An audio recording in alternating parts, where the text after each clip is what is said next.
So it's mid-April and we're just 2 weeks away from the federal election in Canada. Wow, I thought we'd never get here. We had to wait for this guy to secure the bag. Then we had to wait for the Liberal Party that was getting absolutely wrecked in the polls to announce a new leader and actually give themselves a chance to win because, of course, nobody wants to lose an election. So here we are. April the 28th is our day to exercise our democratic rights and vote in Canada.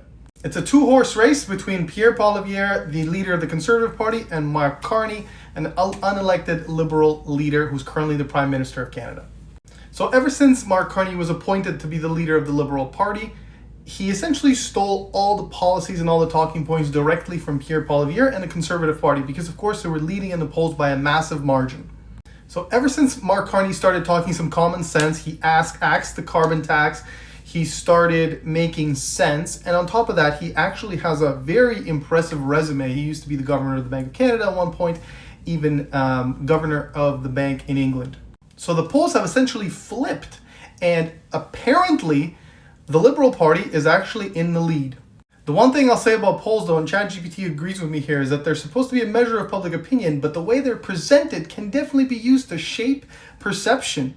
For example, create a bandwagon effect where people feel encouraged to support a perceived winner. Media outlets, campaigns, and interest groups often use selective polling and results to push narratives. There you go. Let's just say the Liberal Party is not going to be inclined to present to Canadians on their own government-controlled media polls that show them trailing in the election odds. It's unlikely, and I wouldn't if I was them. Either way, this is going to be a very close election, and I encourage every single one of you to go out and vote, whatever the party is that you want to vote for. Just make sure that you can either vote on the day of the election, or there's going to be advanced voting days. You're going to get a little postcard in the mail. You're going to go to your community center and vote 2 or 3 days before April 28th.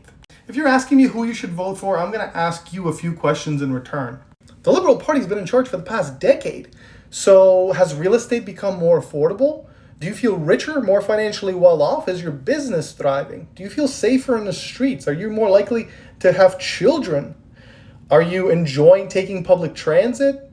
Are you seeing more or less homeless encampments? Finally, are you satisfied with the levels of immigration that we've seen over the past 10 years? If you've answered yes to these questions, you're likely in the minority, but then you can vote Liberal. And if the answer is no, then the solution is very simple.